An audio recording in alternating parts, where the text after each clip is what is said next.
So I'd like to welcome everybody to our Voice Masters Q&A session.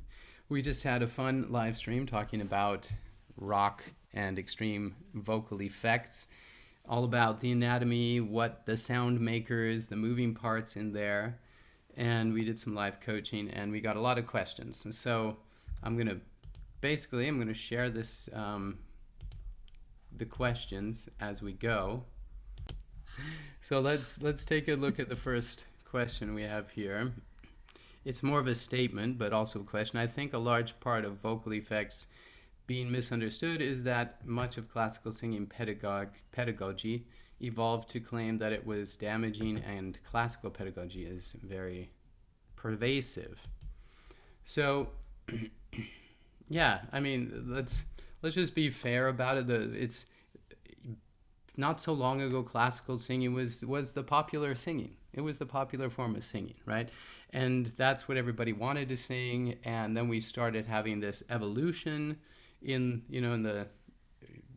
with operetta turning into musical, and then we had the evolution of jazz. Jazz didn't really exist before the 1900. I don't know the exact birth date of jazz, but jazz was developed, and gospel, and then all these, we had the 60s musical revolution, rock and roll with Elvis, and Elvis turned into Janis Joplin, and then went into disco in the 80s and power rock, and then it's just kept evolving and evolving, which is really great. It is amazing, and there's been some amazing things happening vocally all across the world throughout the centuries. And that's exciting. So in all fairness, that's just what people knew and understood. And of course, they believed that that was the right way to do things. And when you start making crazy sound, that people don't, that hurts if you're not doing it the right way. Of course, people are going to think it's not safe. So yeah, that statement question is quite true. But now we have, we're kind of in a new age of singing where more and more research is being done, and we're finding more application for that research. And now, we have so many bands, doing death metal and underground and progressive metal, and creating new sounds all the time, honestly, and designing their sounds, and that's innovative. So of course, most people just don't understand it, and that's why they say it's dangerous. It's going to hurt your voice. But so that's where we are today. But we do have research coming out, more and more research, and we'll continue to have more research coming out showing how it works and then why it can be done safely. What do you think? It's also a matter of styling, because opera has such a specific styling, the darker sound color and all that. And I remember when I was also trained classically, not like opera, but with a classical teacher. And when I tried to sing Iron Maiden, Run to the Hills, and try to reach that high note, she told me, okay, yawn when you're reaching the high notes. So I was like, run for your, but that's not the sound. I mean, that's correct for opera, but not, but not for rock and not for metal. So, No. and effects are a part of this equation, I guess. Yeah. Yeah, it's very fascinating. It's just we're in an evolution, and now enough people are doing it, And but let's be fair. I think we need to also say that professional rock singers that are using these effects, they practice these effects equally as long as an operatic singer has been practicing their sound design. True. And there, so you've got these really amazing pop singers, rock singers, classical singers, jazz singers, but they practice their sound design and transitions a lot. Yeah. It We're talking years of dedication, and now we have this entire genre where people have been doing it for decades. Of course, they're highly skilled, um, experts at making this noise. And I always said, as I was doing my musical and opera career, in my next life, I'm coming back a death metal singer, because I've Well, always. I've been distorting for like 15 years, I guess. I've been doing distortion and then evolved from there to more extreme stuff. But Also, when I'm not active, like if I don't have rehearsals or recordings or whatever, and I don't practice as much, I feel like something is, that I need to get it back together. Yeah. So definitely we work on these things like opera singers work on their things. Oh, absolutely. I mean, singing is an activity, it's a coordination, right? And Mhm. it's just like any other athlete, if or Yeah. dancer or musician, if you take a month off of your practice, Hmm. yeah, you're going to be a little out of shape. Yeah. You're Yeah. going Yeah. to get back in shape. Yes, definitely. It was Especially with those delicate sounds that are between like vocal effects where they like combinations and it's not like this or that and it's like a very certain path that you're taking and it's so balanced that mm, yeah, it's so easy to get kicked out of it. yeah, it's great. I love that you talk about the balance because I experienced that. That's what I experienced the most. If I'm not practicing effects regularly, is just that fine balance gets off, and then it's really easy to lose it Hmm. or have it slip to something you don't want it to. And then the more nerdy or the more specific you get, the more balance it requires. This is a very nerdy question, but it's a very good question. We love nerdy. So it's talking about the epiglottic folds. How do the epiglottic folds make noise? Let me just see if I can pop up part of my. I guess he's referring to grunt when he's asking that. Yeah, I don't have the exact spot on the video and for it, but um, But that's the only effect when we'll get them really active, yeah, as far as I know. talk Just about it while I find the graphic. What I want to all show right. you where the approximately the epiglottic folds are. So Yeah. So basically, basically, I'm so just yeah. Google it and go ahead and talk about it a little bit. All right. Okay, so with grunt, we're having many parts vibrating. We have the larynx going up and down, and we're having the uh, um, arytenoids shaking, and everything is like very, very shaky. And you can see that in the videos in the research that has been done on that. But also we can see the area epiglottic folds also vibrating, which is pretty unique to grunt, as again, as far as I know. Um, but yeah, so we'll see them shaking as well. And we don't really see that on other effects, at least not with the research that have been done until now. I mean, correct me if I'm wrong here. No, I think that's fine. I think there just is. I'm not aware of. There is research, but there aren't a lot of sources. So you can see here's just a look at epiglottic folds. Okay, so this Mhm, is over here. This is the epiglottis. This is the epiglottis up here. mhm, And you have the epiglottic fold kind of traces its way down. This is actually over here a better picture. Let me see if I can find it. Here you go. Because you see the epiglottic fold kind of traces its way down here to the mhm, top of the arytenoid cartilages. They're buried under the muscle. In this one, I'll show you another one. And you have the top of the arytenoid cartilage, the corniculate tubercle, and you have the cuneiforms. They're the little bumps you'll see here. So that epiglottic fold it just traces is the soft tissue membrane that covers the extension of that which covers epiglottis and slides down on both sides of connecting the arytenoid cartilages with the epiglottis through a membrane. And inside of there, that's like your little amplifier, your built-in amplifier. So let's look at another one, just so you can see it without the tissue around it. I'm try and zoom in on here. So you see where they would be. Here you're seeing the arytenoid cartilages and the epiglottis. So remember in the other one you saw this tissue connecting the two, the membranes connecting the two. So that's where they are. yeah. So when we're talking, and they're inside of this area. So when we're doing an effect like grunting, then this whole inner area of the epilarynx it shakes, and I like the the description that there's this air turbulence, air and acoustic turbulence in there that makes it kind of dance in all directions. So it's not that we're actually, it's the air that's passing through there that's causing these vibrations, and that's really cool. So if we get back to our question, how do the air epiglottic folds make noise?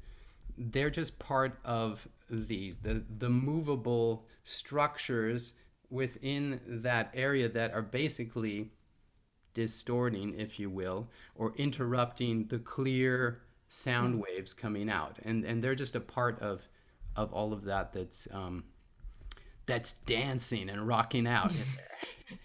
Well, everything that vibrates in the vocal tract would eventually change the sound. Yes. So it's a part of that, I guess. Would it help you find grunt? I think not.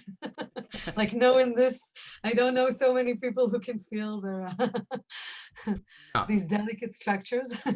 yeah. So we've got another question here, but we're on it. Is how do the air epiglottic folds make noise? They vibrate together and approximate, or they touch something else, so they make noise by vibrating in place. They do this. Yeah. Yeah, they can't really touch, I guess. So. Is it possible to isolate the air epiglottic folds? No, it's not.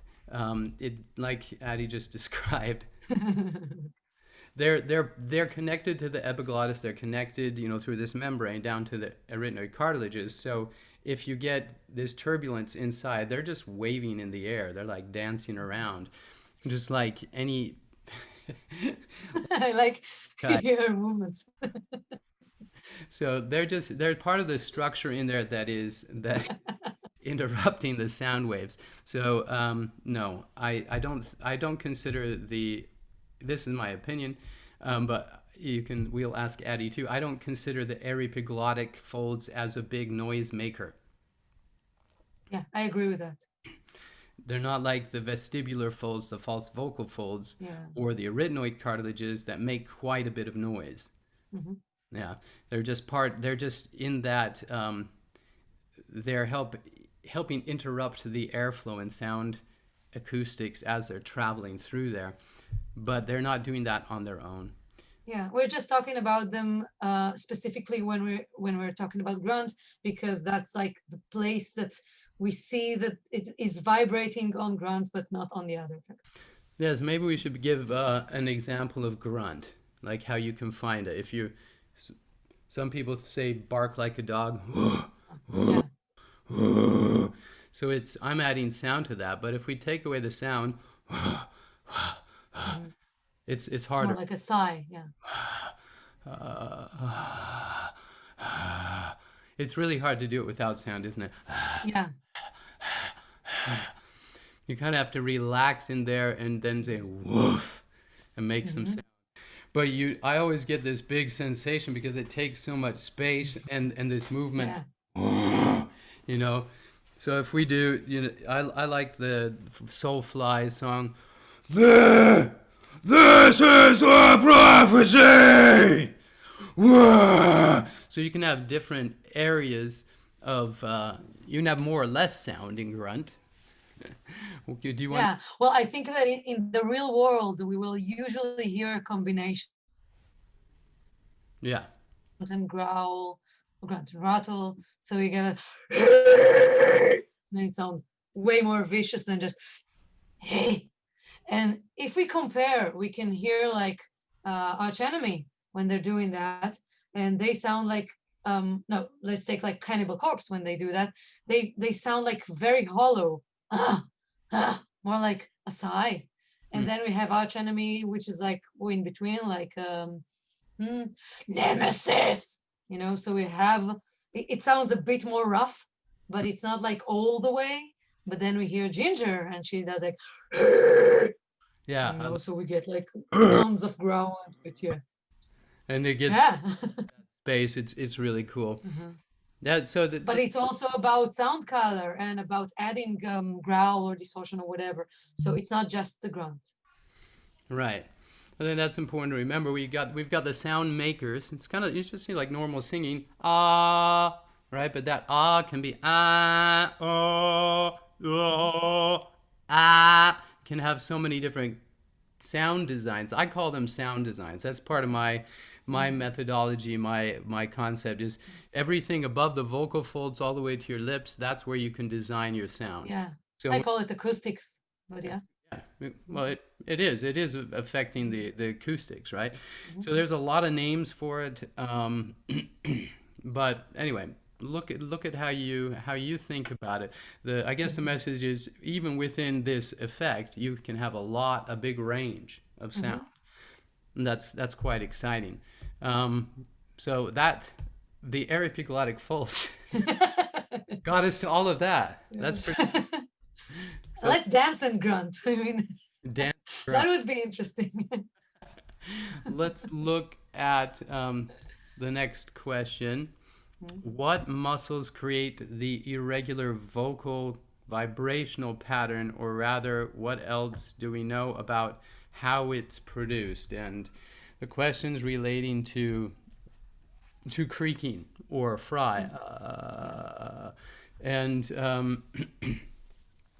I'm not aware of any research that says specifically these muscles are creating this irregular vocal pattern in fry, Mhm. right? Just the nature of fry itself is, I'm just, just tell you my opinion, but it's just my opinion, so I'm always happy to learn more. But a fry needs quite a bit of relaxation. It's not a high volume. You can't go you'll trigger another effect. You can color it and you can increase the volume, but you have to have quite a bit of low volume and relaxation just to get that to happen, right? And there's I think, I'm like I say, I'm going out on a limb here, but from what I've seen, if you look at different singers doing fry or creaking, the vibrations are almost unique to that singer. It's like different parts of the vocal Hmm.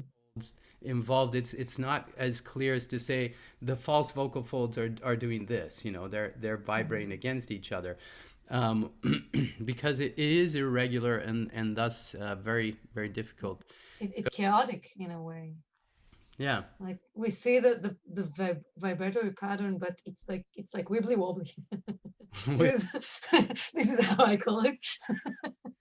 Yeah, if you talk about, the cricothyroid, thyroid Mhm. arytenoid muscles that are changing, length and stiffness of the vocal folds, okay, they're definitely involved in there somewhere. Mhm. But I couldn't say that there's a specific muscle that's solely responsible for Mhm. that pattern. Yeah. So I guess they're looking at how is it produced.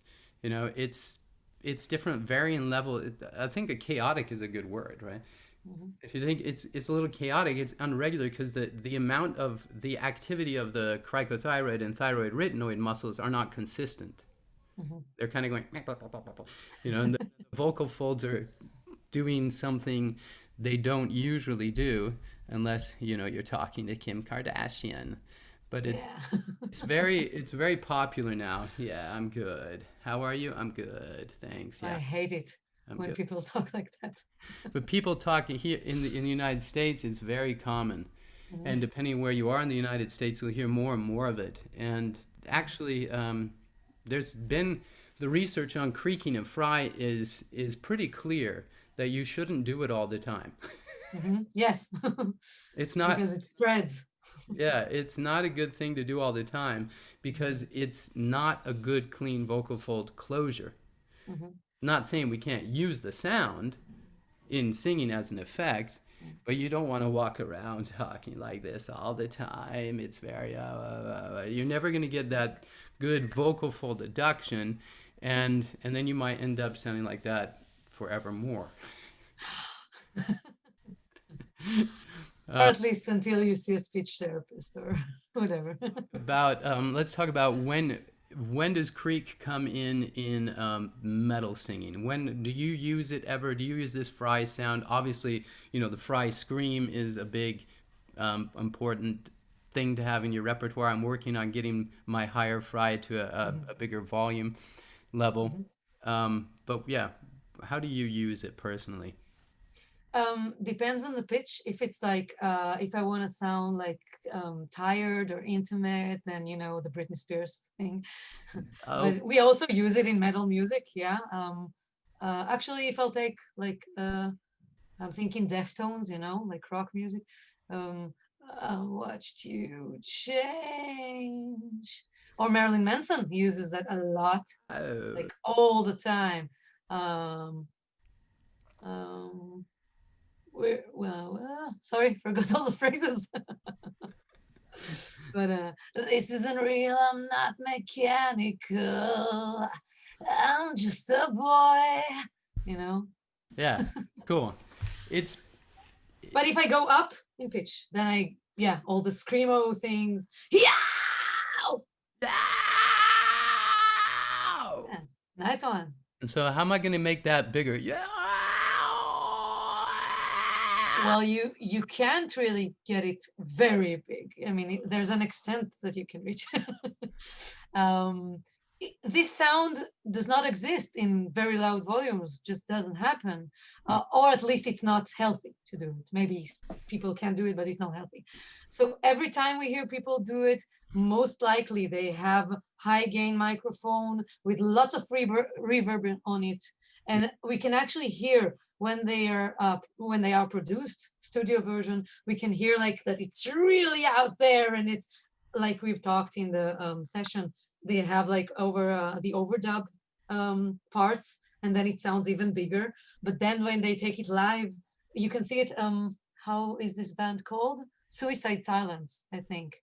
He always creaks like up there, and you can hear in the production it's like you only live one life. You can hear this, and it sounds like, yeah, and it sounds like very big. But then on the live version, he sounds like I did it now. It's Yeah. like sounds like more, it's smaller. Let's experiment with my mic here. So wait.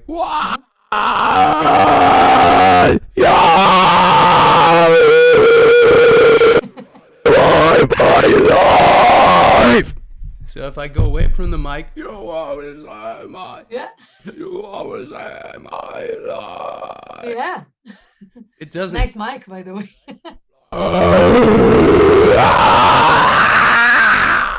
Yeah. It just sounds totally different, right? Uh-huh.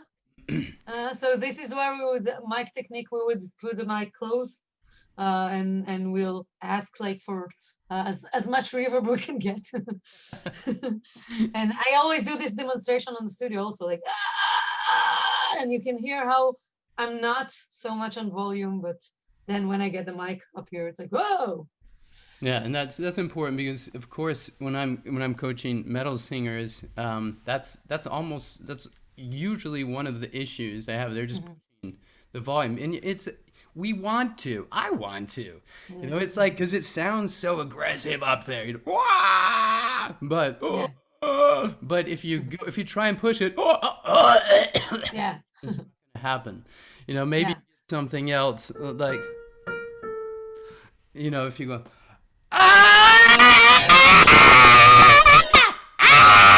And then we're getting a lot more arytenoid action up there, but there's no way to do it up there. It just hurts. Well, as we go up in pitch, we can get more volume because the sound gets bigger on volume. You know how neutral can get. So if I'm like doing it on a scale,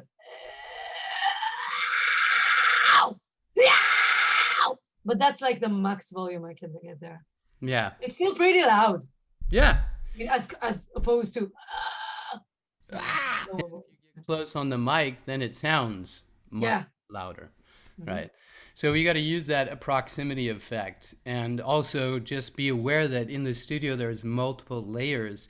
You know, they're doing maybe even for one note they're just basically designing it like a singer would design. There's your dominant, you know, F1 pitch, but they're adding in these creaks at different pitches and different frequency levels to boost the complete sound.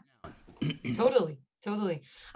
I had like a session with a producer, and he wanted me to sing on a track, and I gave like this high creaking sound, and he said like, nope, it loses the power. And I was like, wait a minute, open the compressor, open the reverb, open the echo, open the delay, put it up on volume, take it back in the mix, and then it plays like, whoa, now it really works. So yeah, that's a lot of production Yeah, thinking there. Yeah. yeah. I think that's really important because it's and that's the effect.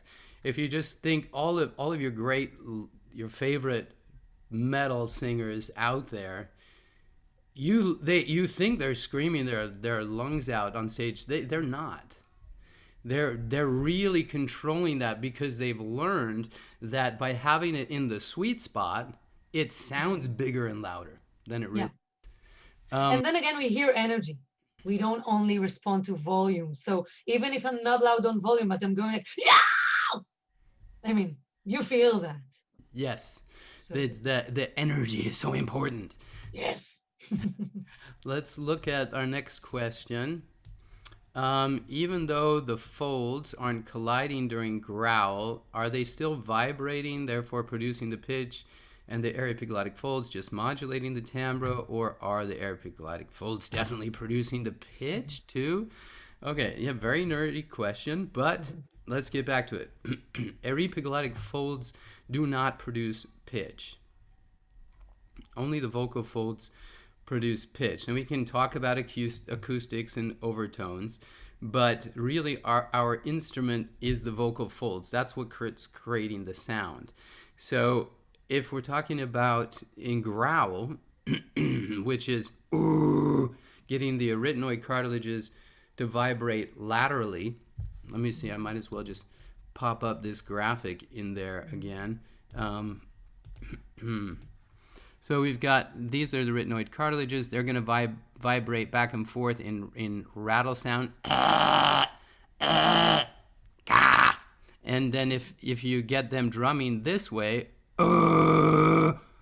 it's a darker sound. It's a darker sound because the epiglottis comes down and covers it up. It gives it this nice, it just covers up. It gives it a little bit more depth in there, the darkness. So the vocal folds are underneath. Let me show you another one because I think we need to have these illustrations. So we're talking, the arytenoid cartilages have been cut off here, okay? They're back here. These are the vocal folds. But the arytenoid cartilages are higher. Let's look back over here.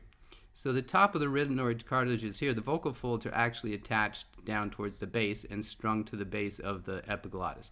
So when the epiglottis is coming forward, then it's the top of the arytenoids that are banging against the epiglottis. The vocal folds are still underneath.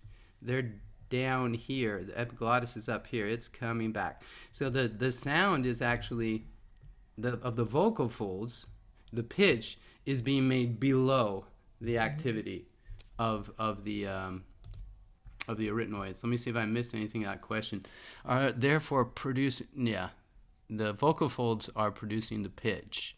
The epiglottic folds modulating the timbre. I mean, I don't know. I don't really think that the epiglottic folds are playing a big role modulating timbre in anything really. They are involved in mostly in that grunt sound where they're moving around.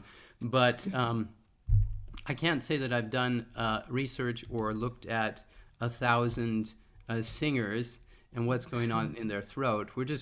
This is just me talking off the cuff. What do you think, Addie?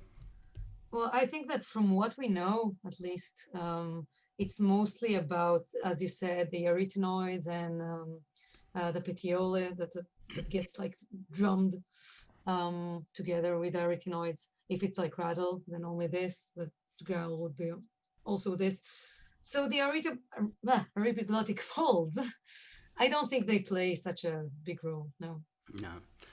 Well, definitely not in pitch Yeah. or timbre. They're in the vocal tract, but timbre is not usually. Epiglottic folds are kind of they're just part of they're part of the epilarynx. They're really important, in the attaching the epiglottis down to the arytenoids. That's just part of the structure, Yeah. but they're not a principal sound making structure. They're kind of like a secondary or try. I really don't think They're just there. they can help. They can definitely, you know, that with the air turbulence they're causing in the grunt. Give us a nice metal growl. Just growl. Yeah. Oh. Now that's our arytenoid drumming against the Hmm. epiglottis. So if we take that oh and we change it and loosen it up and let more air through, oh, oh, Yeah. we're gonna get more activity Yeah. from those airy. This is why grunt and growl are so good. They're good friends. Yeah, I love that. Thanks. Hollow. I got to work on my hollow sound. Hmm. Because it just gets airy for me. You're high. I love that. Yeah. Yeah, there you go. I have to activate more moving parts to get. You have to activate more growly parts Yeah. mostly, but yeah. So if we add the growling, it adds like more viciousness into it. But I think that with any effect, we can talk about like how much are the vocal cords active, because with every effect we can make it like pitch, with a pitch or pitchless, or at least try to aim at Yeah. pitchless. If I'm doing like oh, we have the oh and then on top, right? But if I'm doing only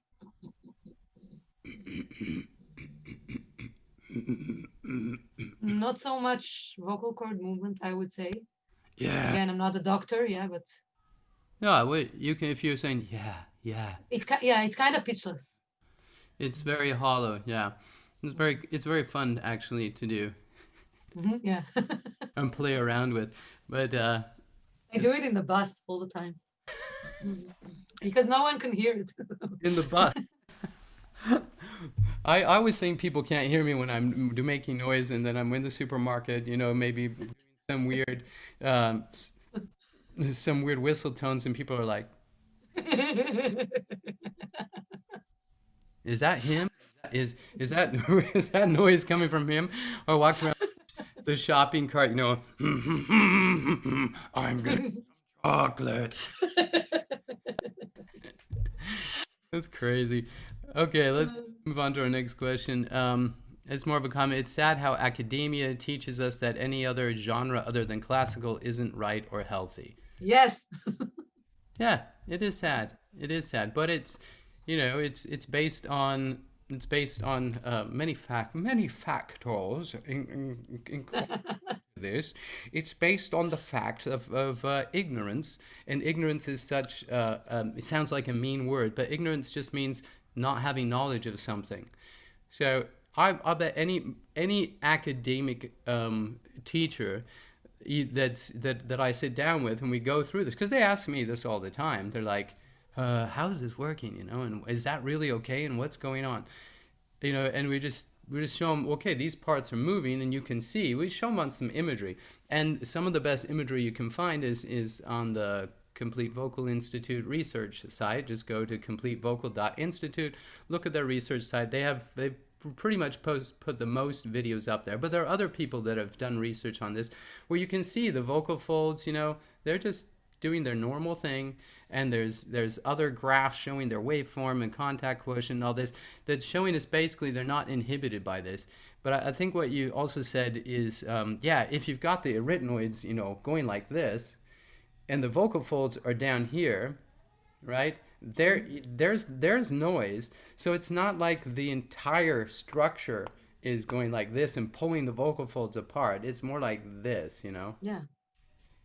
So they're still holding that position. It's fascinating, you know, and I think we'll learn, you know, as the years go by, there'll be a much higher acceptance level, and there'll be better teachers, more informed, trained teachers that understand this and what to look for as well. So it will change, you know, it will change. It's changing already.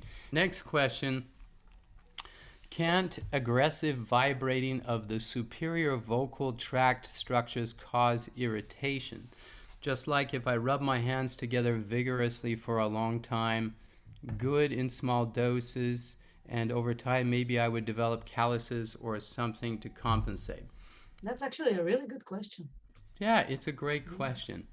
It's a great question because it sounds logical. Okay, if I'm banging all that together constantly, you know, is it going to cause some damage? Yeah. So I think I don't know But what. you said before athletes, and I Go think that's like the keyword here. That people who do this, they're like athletes. Athletes, yeah, Hmm. specialists, highly coordinated, right? Yeah. In the beginning, you're gonna just to activate these things, you're gonna be you're gonna be looking for it, and you're probably gonna be using it more vigorously. And as you get more skilled, you're gonna use it less and less vigorously. Hmm. But it's not. I think that's the thing to remember is that it's your your voice is made to do this stuff. It's made to do this stuff. And just by having those structures, especially in in the grunting or growling, all that they're doing is disrupting the acoustics in there with the air, and they're not banging together violently.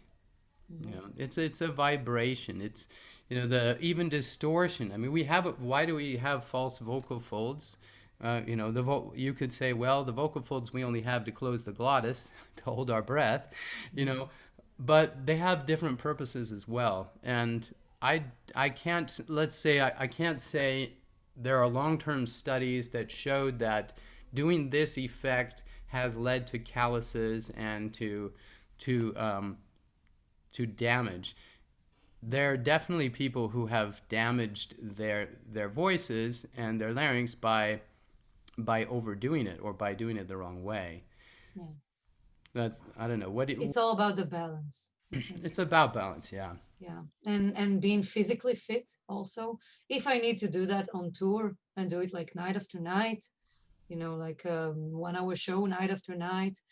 So I will need to sleep as much as I can, to work out as much as I can, to keep the body healthy and energetic, and the mind also, because it's also mental focus. And when I go up on stage, I don't drink. I try to eat well, all these kind of things that support the because of the, yeah, it's high energy, but it's not about the voice as it is about the holistic, I want to say, perceive, I don't know how to say it, like holistic, how we look at ourselves, like it's body, mind, soul. Vocal cords are like so small, but there's so much to take into consideration.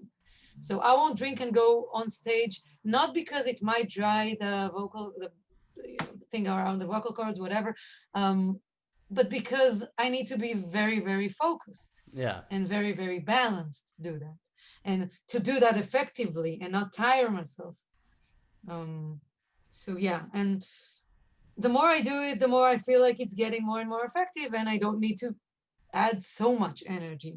But hmm, again, doing it for such a long time, night after night, yeah, it costs. yeah, And those singers, yeah, they know how to treat themselves. yeah.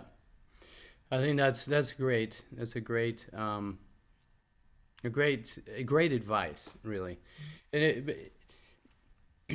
I this is really fun. I just have to share this experience because I've been in I did a lot of musicals. I also did opera.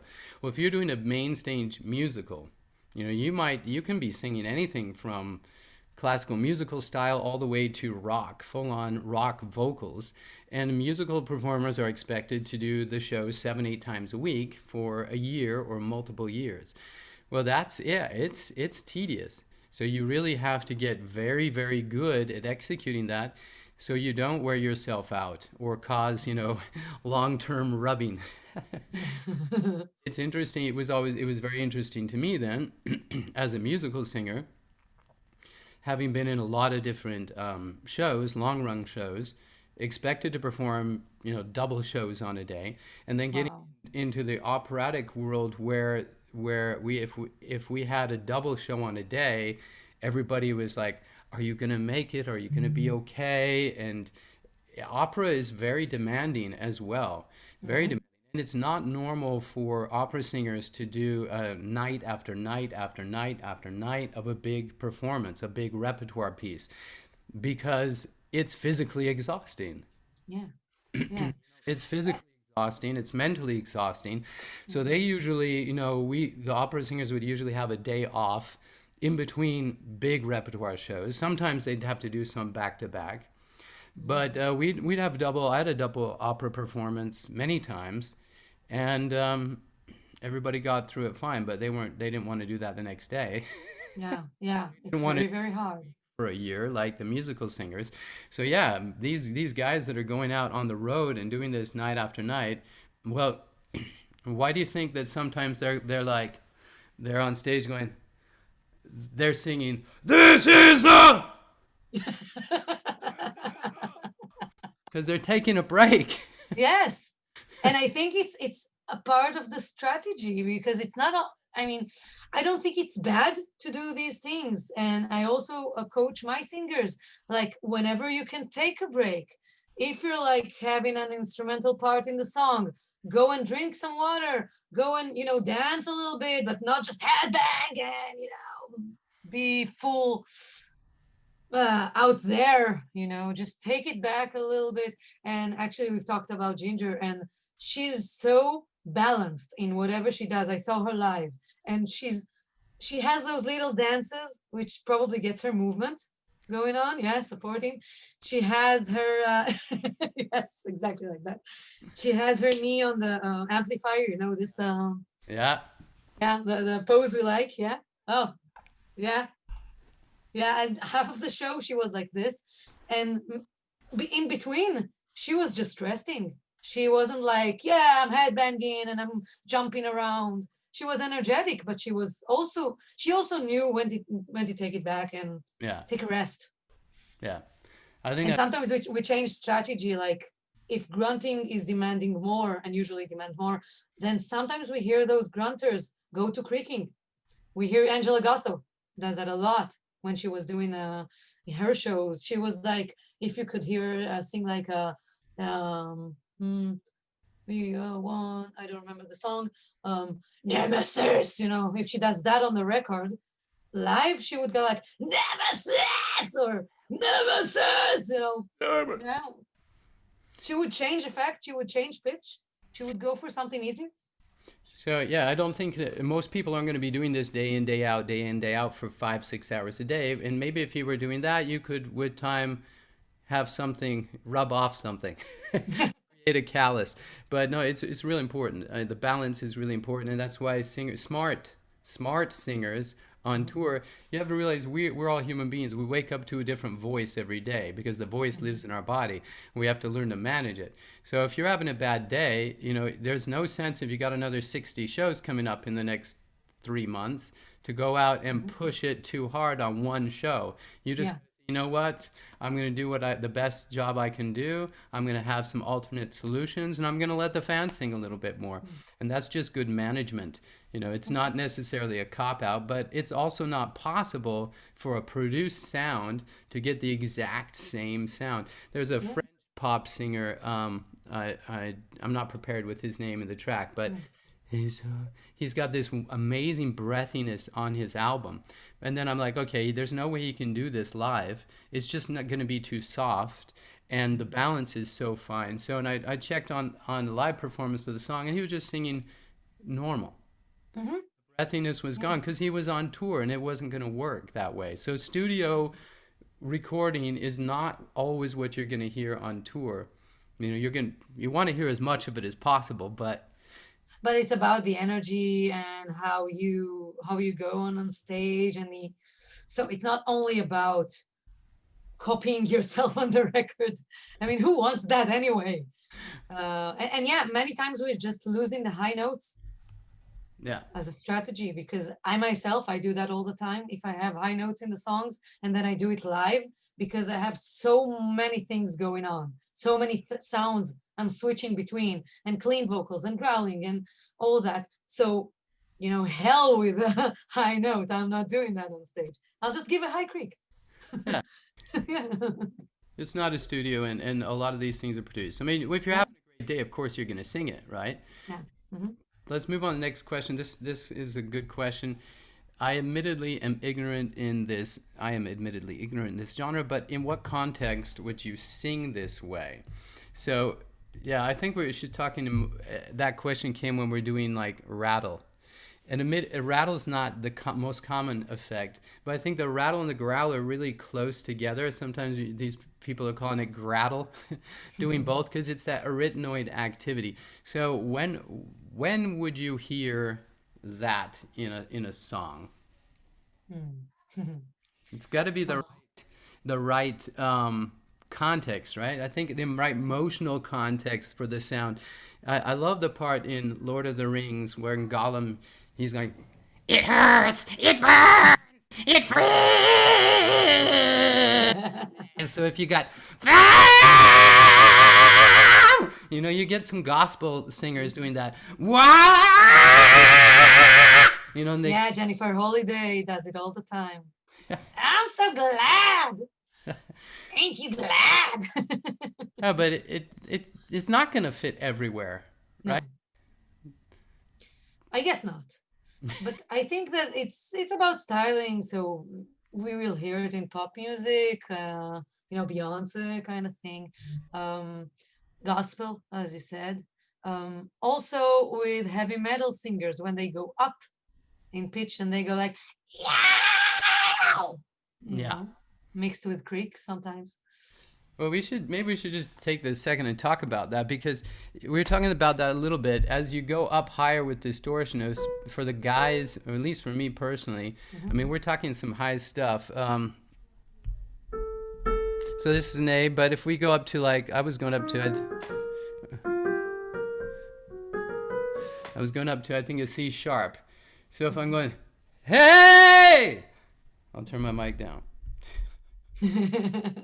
Hey! Hey! Hey! The higher I go up, if I want that, full expression, a more aggressive sound, it always flips to rattle up there. Yeah. And for me, it always flips to creak. Okay.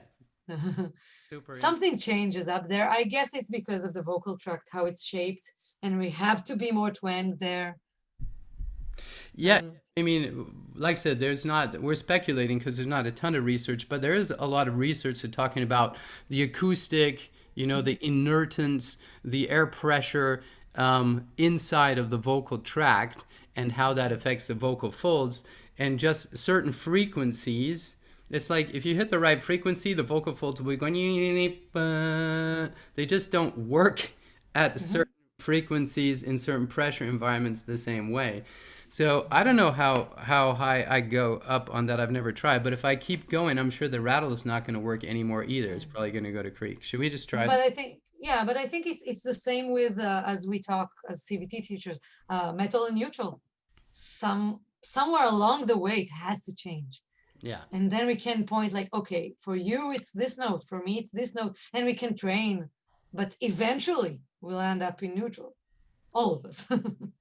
Yeah. Yeah. So I guess, I mean, I haven't heard a male singer doing distortion maybe above, I don't know, D5, D sharp 5. Yeah. I mean, if they take it up in pitch, it's usually, the heavy metal screams. Exactly. So treadle, yeah. It's going to get lighter. Well, I think it's true that, if we look at some vocal settings, sounds, let's just say overdrive, because we both know the complete vocal technique. Overdrive has a pitch limit. You're not, and some other people might call it a chest belt or a heavy belt, but that's going to end at a C5 for guys and a D5 for girls. You got to switch your set and go more towards edge, another vocals track setting that's going to allow you to continue to go up there. So that makes sense, and it has a lot to do with the mass of the vocals. How much mass can get moving and closing, and the higher you go, you can't have the same amount of mass doing that. The vocal folds are getting longer, they're getting stretched, thinner, and less mass is moving. So I'm sure it has to do with something like that, some things like that, but Yeah, we've got less mass going on up there, and so we have to make that acoustic vocal tract change to be able to continue up in pitch. And the less surface area is being used, at one point it's just going to be, Mhm. our whistle tones. I don't know you're going to have a lot of success with uh, full distortion and whistle tones going on, No. right? It's So kind yeah, something is changing as we go in pitch up or down. of, yeah. But we don't put like a note where okay we can do it like a pitch limit like we do with overdrive, because I guess for each one it's different. Yeah. I mean, some of my colleagues can growl until a very high pitch.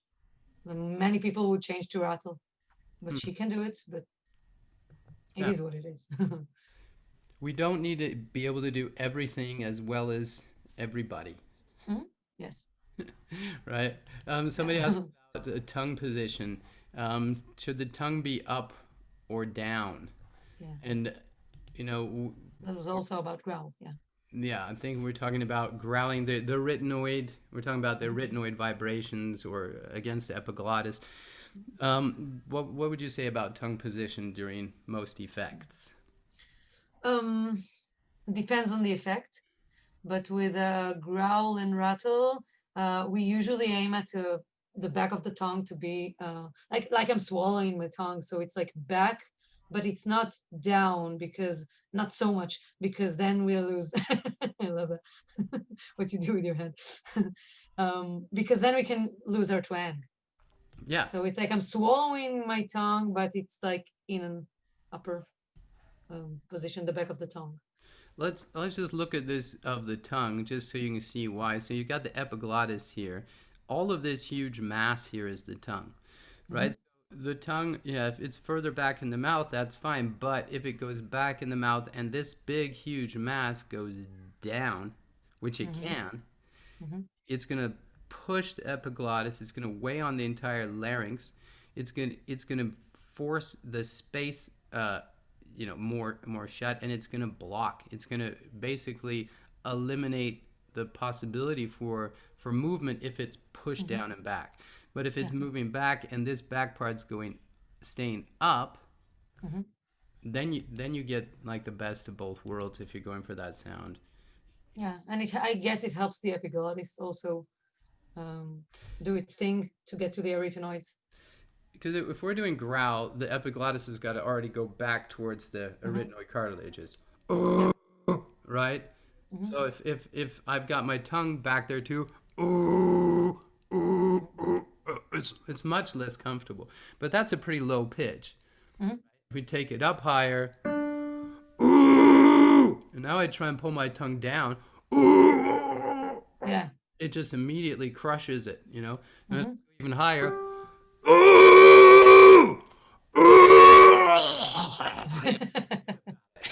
Don't die. Don't die on me. So that back tongue can't go back over and like cover up anything. The larynx is just gonna hit the tongue, and it will Yeah. fall apart. Basically, your setting and your effect. So like, And I believe this is why most people would think that growl is the most irritating, growl and rattle, most irritating effect, because it's sometimes you just play a little bit with your tongue position and then you get to the it, point when you strangle yourself. Yeah.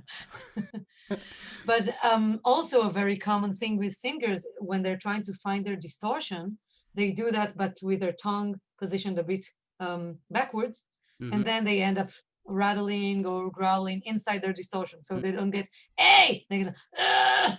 So we have some distortion but some rattle going on, Yeah. and then it's like no, put it like not so much in the back. Uh-huh. This is my movement. Yeah, I can see that. Back tongue down. It's like you know, it out. Think of Yeah. instead of Yeah. anyway. We're just having a good time here. Let's look at this question. Sounds like Peebo just has a lower larynx to get the darker timbre. Is that possible to work on while maintaining the growl? Yes. usually with growl, I guess we'd aim for darker sound colors. Yeah, growl is always gonna be darker because the epiglottis is covering Mhm. it up, you know. And if you Mhm. have a ah, it's always Yeah. gonna sound darker. But I think yeah, you can work on your larynx position. Generally, you're gonna have a slightly higher larynx position when doing the effects. But Yeah, but it depends. if you get really skilled at it, Mhm. right? You're gonna have more flexibility. You can Yeah. still use effects, but I don't know. I think it's really hard for me to do a distortion with with a very low larynx position. You know that's a If I go, it's it's possible, but it's not. It takes time and skill, but it is. I mean, if I go, oh, my larynx is pretty low. And if I grunt with a growl, I lower the larynx. But I think it's hard because you need to keep the twang. Yeah. So if we talk about, and this is where we talk about sound colors Mm-hmm. with effects. So we have the 6 places of sound colors, and I have to maintain my twang, but still lower my larynx. And this is what most people are finding to be difficult Yeah, it because is. we're like, yeah, we have to um, divide the elements. It is tricky because it kind of goes against nature. Mhm. I mean, it not in a bad way. It's just the natural tendency is you're gonna have if you're gonna have a low larynx, you're not gonna have as much. You're not gonna have as much twang. Most people do Mhm. this, but if Mhm. you turn up the twang, you still have the same position. Mhm. But it takes time. I mean, I notice too. So I usually will coach singers and saying you can only lower the larynx. You can only using that spatial darkening Mhm. tool of lowering the larynx, you can only lower it as much as you can maintain the right setting, as much as Yeah. maintain that twang or Mhm. those. Otherwise, your sound's just going to be. It's really easy to demonstrate on an M, for example. If we Mhm. have with a smile, Mhm. you got a lot of the upper frequencies, and if you Mhm. add the bass, Ah, and you nice. lose the upper, then Mhm. you lost it. Then it'd be like ah, Yeah. it's not going to work as important. You know, you need to find that balance. That the twang Yeah. needs to be ringing, that pharyngeal narrowing, those acoustics, the right vowels. Yeah. Only But go it's a part of the training. yeah. I mean, what I do with singers that usually we want darker sound colors when we're talking about, metal music, um, at least modern metal music. So at some point they have to understand that twang is not a duck. It's not okay, smile, high larynx, all that. Twang is a narrowing. It's just a narrowing. It's not a sound. And when we get that, I mean, when I do this, I sometimes think of like a speakerphone when I'm like very narrow here, but very big here. So here would be like my mouth, and this would be like my a vocal tract. So I go, "Whoa!" But I'm still like having a very narrow vocal tract. Here it's big. Yeah. So my image is like think of a speakerphone, Yeah, Mhm. I think you say megaphone. Megaphone, Megaphone. speakerphone, megaphone. I don't know. You have the the space up Hmm. here, but Yeah. inside the larynx that and the fat, Hmm. it still has to maintain that narrowing to give it the focus. And Yes, and it doesn't sound like a duck. right, no, it. I work a lot with singers on that. So if there's a trick I'll give to all the singers, if you just do work on your range of twang. So you say Mhm. men, men, and then you Man. say man. Now Mhm. connect them. Meh. Nice. There's still there's various levels of twang. Mhm. Meh. And if you don't have you can go further to the distortion. Yeah. But I really work with the singer said to train this range of motion because, like you said, all it is a narrowing. And narrowing Mhm. in the epilarynx, it can also be in the pharynx as well, right above there, in Mhm. both directions, and but you need to learn to be able to control that range of motion. I think that's Mhm. really, really important because most Yeah. people just go twang, okay, ah. So, Yeah. well, that's a It's good, good for the beginning, but after you work with that and you understand that and you want to get better with your vocal effects, it's really important to disconnect twang from higher pitches or smile or high larynx. yeah, I think so. There's so many things to train. Yes. Take them one thing at a time. It can be overwhelming, but if you think things one thing at a time, just one thing at a time, I have a whole section in my course about professional practice technique or effective practice technique. And you can master so many things very quickly, but you have to work the right way. Otherwise, you're always working on a bunch of things at the same time, and actually, you're not really progressing very, very quickly. We got this question about low fry. Yeah, here it is. Do you believe it can actually be done without any false chords or vestibular folds? They say that Tatiana from Ginger is doing low fry, but it totally sounds like grunt to me, maybe with some fry space. What do they mean, Addie? Well, I think it's like this is where the terms collide because Mm, people say fry and they mean like a bunch of things. yeah. Um, this is why I don't use these terms, but as long as we speak the same language, I mean, that's what's important. When we do fry, what we call creaking, we wouldn't use so much false vocal cords, vestibular folds. Sorry, that's Vest. I got it from you. We have to do Yes. with some fry. Vestibular. Oh, Vestibular. now it works. Yeah. So false chords. Much easier. Yes. So not so much.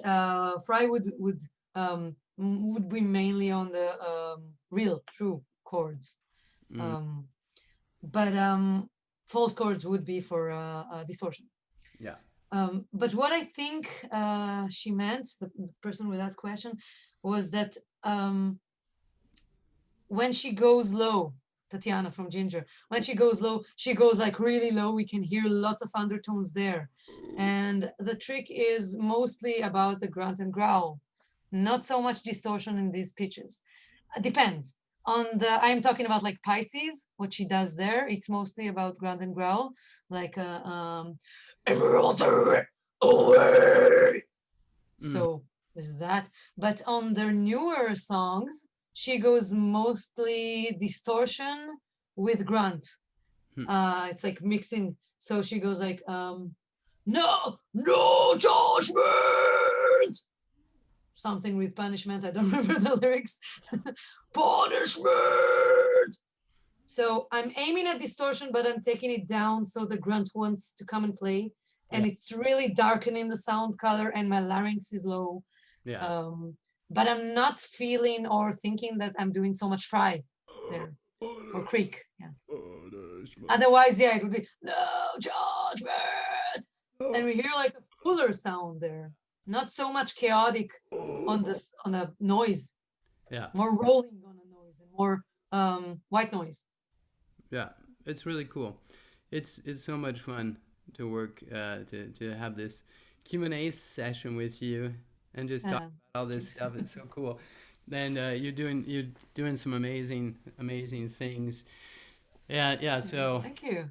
I mean, honestly, I love this stuff, and the moment I'm doing a million different things, and it's all exciting, and I'm hopefully will be able to help out a lot of people.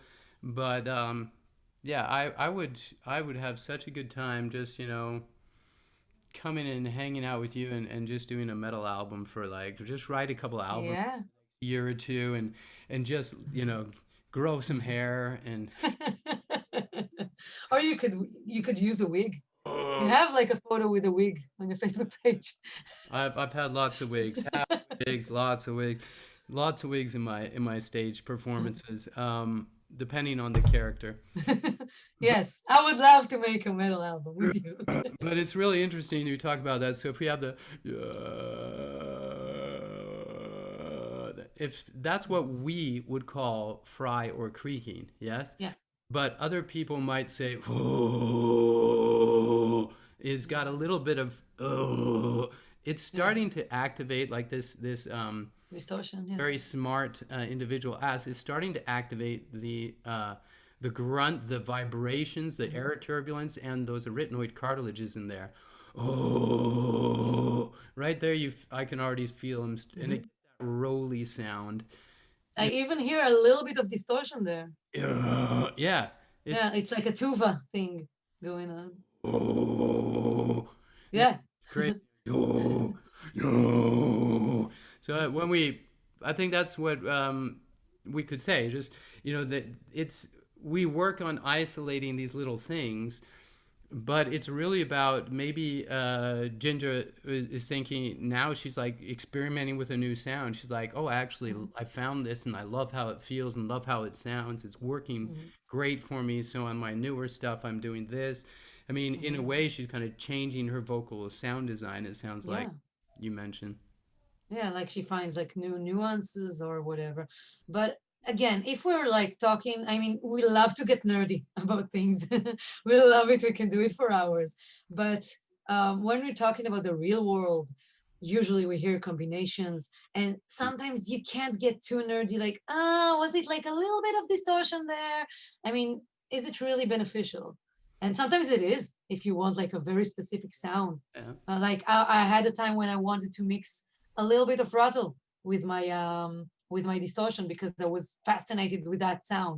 So Yeah. I really worked nerdiness like distortion and rattle, distortion, because I wanted to have a phrase on it. You Yeah. know, broken. It sounded so much cooler to me. Yeah. So I trained that. I trained like separating them and then adding them together and find like how they work together. But in the real world, again, we're doing combinations, and sometimes it's more helpful to think about paths. Mm-hmm. Like if I go up, I go more creaking and rattle, or whatever. If I go down, Yeah. um, so yeah, because we can have this discussion forever. Like, oh, I hear like 30% grunt in there. What do you think? No, I hear only 25%. Yeah, yeah.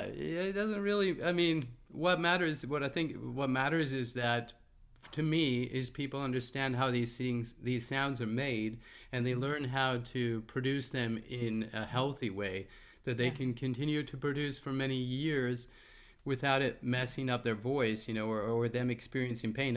Actually had singers tell me, "Oh, it hurts every time I do it," and I'm like, "Well, we need to work, Mm-hmm. because you shouldn't feel any pain when you do it." Yes. And of course, it's divide and conquer. Like we said before, we have so many elements in the human voice. So if you can control your twang separately from your larynx, and then you add the distortion and you do that, and then you add some rattle, and only then you can mix things together to create like your own sound. Yeah, But if you know how to control each one, um, if we're talking about effects, do them pitch and then with a pitch and then doing them pitchless, and then try to combine and then see like, okay, how much twang do I have here? Maybe less, maybe more.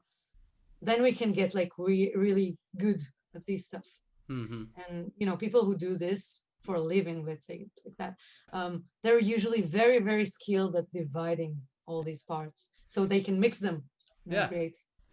Yeah. I mean, come on, this is what they're passionate about. That's what they've been doing for years. That's what they've been experimenting with for years. They know their instrument, they know their body. They might call it different things altogether. They might not even know Mm-hmm. anatomically what they're activating, but they're very, very skilled at Yeah. knowing the sound it makes and what they have to do to make it happen.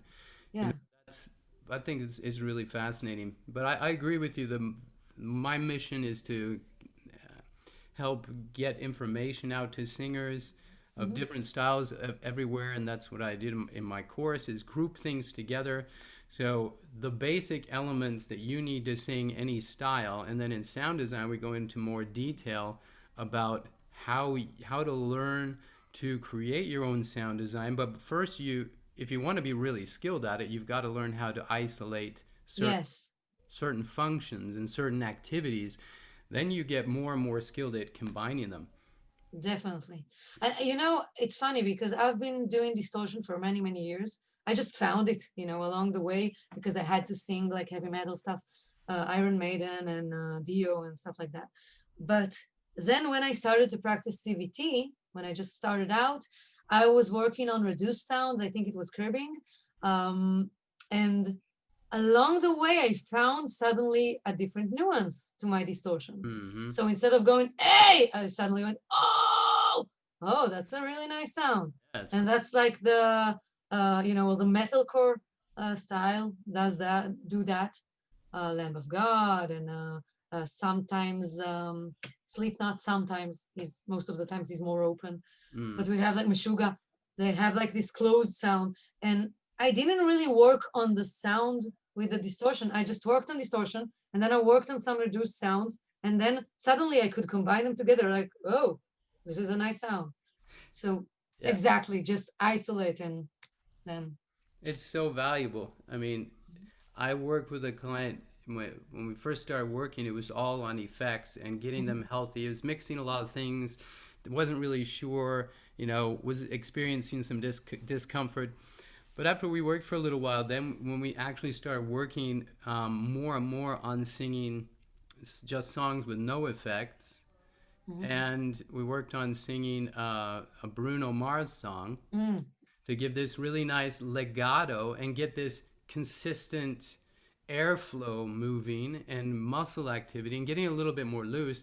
And all of a sudden, his distortion and effect singing just went yeah. right up. So it's in sports they call it cross training. Mm, Uh, yeah.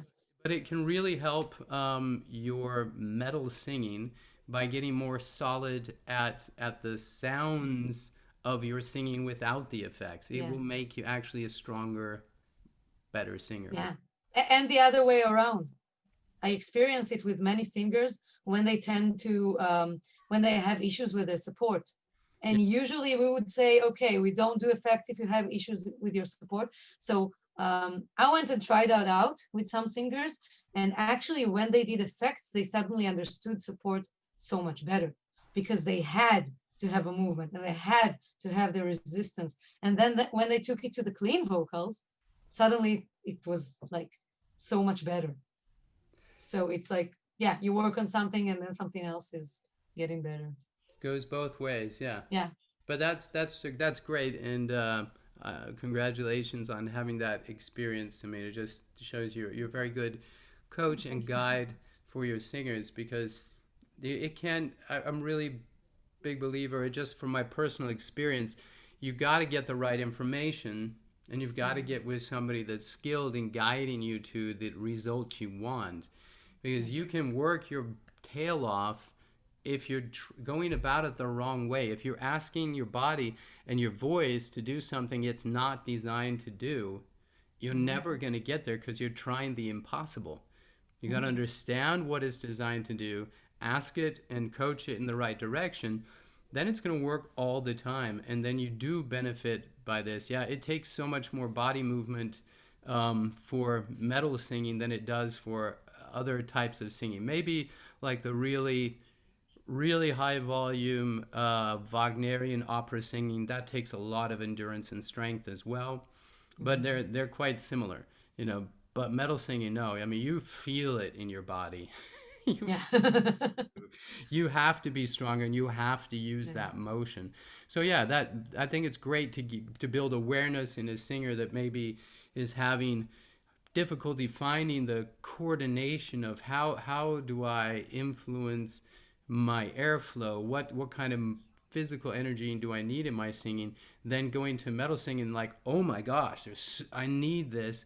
That helps Mhm. them to then reduce it to where it is again. It's just a fine motor skill. It's like a coordination and influence without overpowering it, right? Because if you same thing in metal singing though, if I just go it's Yeah. everything's going to get tight and it's not going to work. Hmm. Yeah, exactly. It's fascinating. Well, thank you so much for being here and your time and Oh, thank you for having me. That was so much fun. yeah, we're gonna have you back and I think what could be really fun. We got a lot of topics that